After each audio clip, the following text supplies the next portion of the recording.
नमस्ते सबैजनालाई। I hope यहाँहरू सबैलाई सन्चै छ होला। आई नो अहिले सोसियल मिडियामा न्युजतिर चाहिँ धेरै इस्युजहरू छन् अनि एकदम डिस्ट्रेसिङ हुन सक्छ, तर आज चाहिँ यो इस्यु चाहिँ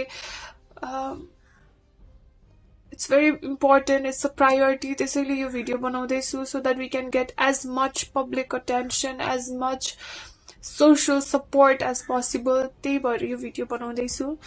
Maggi Doyne CNN hero of the year 2015 जो चाहिँ नेपालमै कार्यरत हुनुहुन्छ र नेपालमै उहाँको ह्युम्यानिटेरियन कजेसहरूको लागि उहाँले 2015मा यो अवार्ड पाउनु भएको थियो। उहाँको स्टोरिजहरू चाहिँ अहिले धेरैजनाकोमा सेयर पनि भइरहेको छ। हेर्नुभएको छैन भने मेरो स्टोरिजहरूमा पनि छ, और म्यागी डोइनकै इन्स्टाग्राममा गएर पनि हेर्न सक्नुहुन्छ। सो 2 महिनादेखि चाहिँ हाम्रो लकडाउन धेरै अलि टाइट थियो होइन। हाम्रो बोर्डर्सहरूबाट चाहिँ नाकाहरूबाट कोही पनि नेपाल आउनको लागि चाहिँ रोक थियो। यो बीचमा चाहिँ फेरि हामीले अर्को बुझ्नुपर्ने कुरा के छ भन्दाखेरि कन्ट्रोलको लागि नाकामा रोक लगाउनु इट्स अ भ्यालिड पोइन्ट, तर अप्ठ्यारोमा परेकोहरूलाई उद्धार गर्नु चाहिँ हाम्रो जिम्मेवारी हो। सो त्यसैको पालना गर्दै अब पास्ट 2-3 डेजदेखि चाहिँ भारतीय साइडको नाकाहरू चाहिँ अलि धेरै खुकुलो हुँदै गइरहेका छन् होइन। र अहिले चाहिँ लार्ज नम्बर्समा भारतीय साइडको हाम्रो बोर्डर्सहरूबाट चाहिँ नेपालीहरू चाहिँ धमाधम नेपाल छिर्दै हुनुहुन्छ। बसेसका बसेस 50 to 60 बसेस 100 बसेस होइन नेपाल छिर्दै हुनुहुन्छ, which is a very good thing because हामीले इभ्याकुएट गर्नुपर्ने थियो। हामीले rescue it's sort of a rescue होइन राइट नाउ, किनकि उहाँहरूको जब छैन अहिले, उहाँहरूसँग कुनै सपोर्ट छैन र वर्ल्ड इकोनोमी क्राइस हुँदाखेरि चाहिँ आफ्नै देशले हो लास्टमा गएर हेर्ने। तर we also know that Covid को क्राइसिसको बेलामा लार्ज नम्बरमा त्यसरी भिडभाड लागेर भित्र आउनु इट्स रियली अनसेफ र हाम्रो गाइडलाइनको विपरीत जान्छ। That's another important issue. अहिले म त्यो पनि साइड लगाएँ। अहिले राइट नाउ हाम्रो मेजर कन्सर्न इमिडिएट एक्सन चाहिएको भनेको चाहिँ पानी र खानाको व्यवस्था। जति पनि नेपाली भित्र आउँदै हुनुहुन्छ नेपालभित्र, उहाँहरू चाहिँ लामो एउटा यात्रा तय गरेर आउनु भएको। they've been traveling for 5 days, for a week होइन। र अहिले चाहिँ सदर्न साइडमा चाहिँ temperatures are very high, 45 degrees भन्दा माथि टेम्परेचर छ। यति लामो बाटो ट्राभल गरेर आउनु भएको छ र कतै पनि उहाँलाई खानाको व्यवस्था भएको छैन। भारतीय साइडबाट हामीले एक्सपेक्ट गर्न पनि मिल्दैन। नेपाल पसिसकेपछि पनि कुनै पनि संयन्त्र छैन जसले चाहिँ उहाँहरूलाई खाना और पानीको व्यवस्था गरिदियोस्।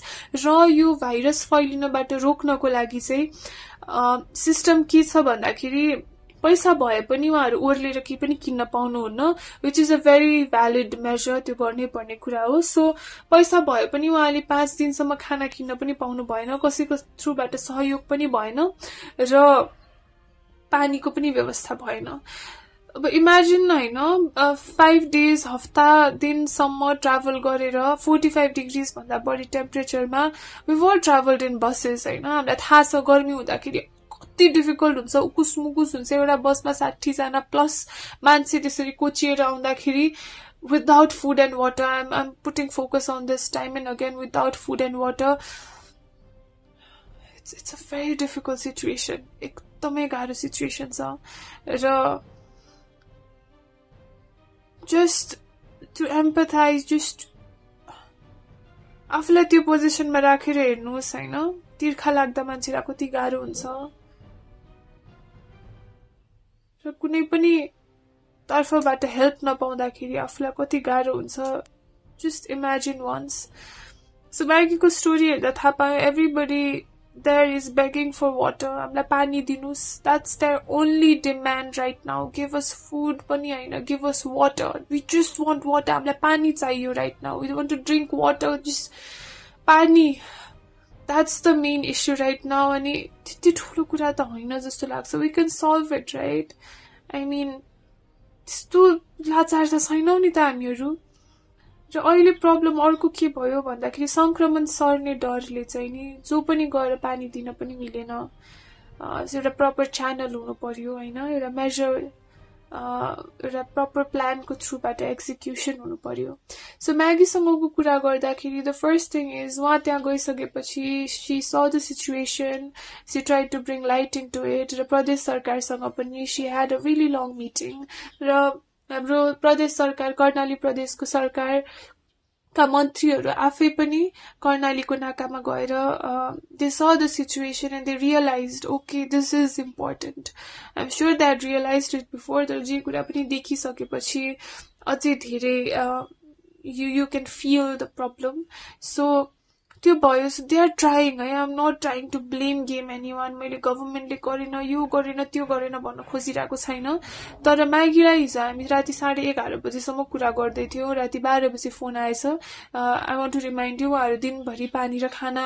पुऱ्याएर बेलुका घर फर्किसक्नु भएपछि राति 12 बजे फोन आयो फ्रम प्रदेश सरकारको थ्रुबाट कोही रिप्रेजेन्टेटिभले कल गर्नुभयो होला हामीलाई 5000 वटा बोतल पानी चाहियो भनेर नाकाहरूमा she was out of it हामीसँग सकिसक्यो अब हामी जे थियो सबै बाँडिसक्यो हामीसँग अहिले छैन भनेपछि अब के गर्ने भनेपछि कर्णाली प्रदेश अब टेन्डरमा जानुपर्ने भयो 5000 बोतल पानी किन्नको लागि हामी टेन्डरमा जानुपर्ने भयो मान्छे तिर्खाइरहेछ अब टेन्डरको प्रोसेस कति लामो हुन्छ यहाँलाई थाहै छ होला सो हाम्रो सिस्टममा केही खोट देखियो कि राइट नाउ हामीसँग 3 tiers अफ गभर्मेन्ट छ म्युनिसिपालिटी छन् प्रोभिन्स छन् हामीसँग सेन्ट्रल गभर्मेन्ट छ फेडरल गभर्मेन्ट छ तर यो संरचना चाहिँ 2.5 वर्ष मात्र भयो हामीले फर्म गरेको it's like a new born baby के बच्चै छ यो संरचना र यो संरचनाले कहिले पनि यो लेभलको क्राइसिस देखेको छैन it has never seen such crisis र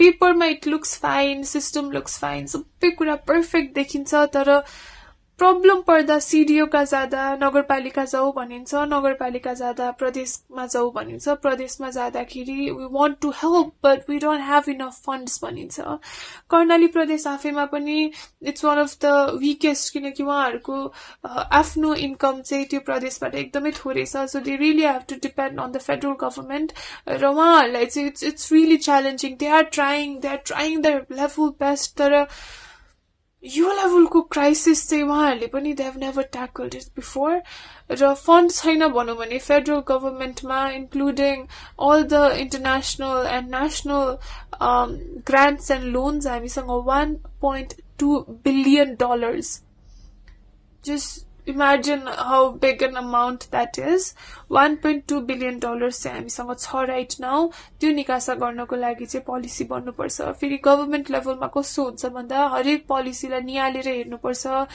क्रिटिकल भएर हेर्नुपर्छ सबैको सहमतिमा निस्किनुपर्छ सो यस्तो पोलिसीहरू चाहिँ आजको भोलि पनि निस्किँदैन so what we can do right now को कुरा आउँछ let's call up our connections जति पनि connections छ let's call up let's media हुन्छ कि business houses हुन्छ कि just our friend circles हुन्छ कि let's just all get connected र यो सिचुएसनको लागि what can we do packaged food कसैले म्यानुफ्याक्चर गर्नुहुन्छ भने we need to get it there पानीको बोटल्सहरू कसैले प्रोभाइड गर्न सक्नुहुन्छ भने we need to get it there कसैले फन्ड हेल्प गर्न सक्नुहुन्छ भने we need to get it to people like Maggi जस्तो मान्छेहरू जसले काम गर्दै हुनुहुन्छ उहाँसम्म त्यो फन्ड पुर्याउनु पर्यो वा अरू कुनै अर्गनाइजेसन्सहरू विलिङ हुनुहुन्छ भने उहाँहरूलाई हामीले सपोर्ट गर्नु पर्यो राइट नाउ हाम्रो नेपालभरि जति पनि एनजिओज आइएनजिओज नन प्रफिट हरू हुनुहुन्छ स्पेसली यो सेक्टरमा काम गर्नुपर्ने हुनुहुन्छ we need to get into action right now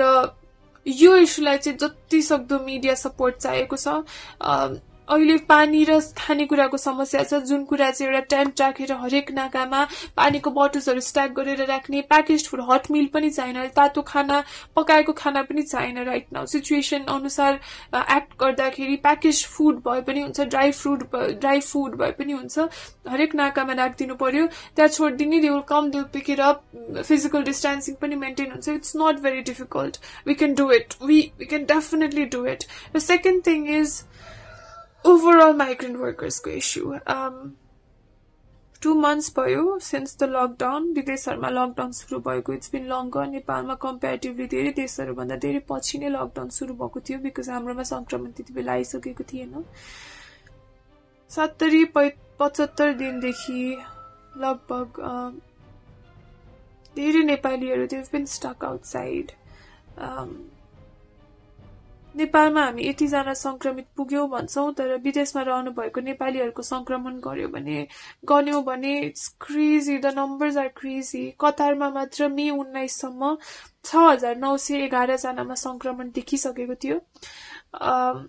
situation एकदम नराम्रो छ. उहाँहरू एउटा जेल भन्दा पनि नराम्रो फेसिलिटीमा बस्दै हुनुहुन्छ. They all want to come back home. स्टुडेन्ट्सहरू बंगलादेशबाट कति डिस्ट्रेसिङ कल्सहरू आउँछ बहराइनबाट, मलेसियाबाट, डिफरेन्ट पार्ट्स अफ द वर्ल्डबाट, इभन डेभलप्ड कन्ट्रीजहरूबाट.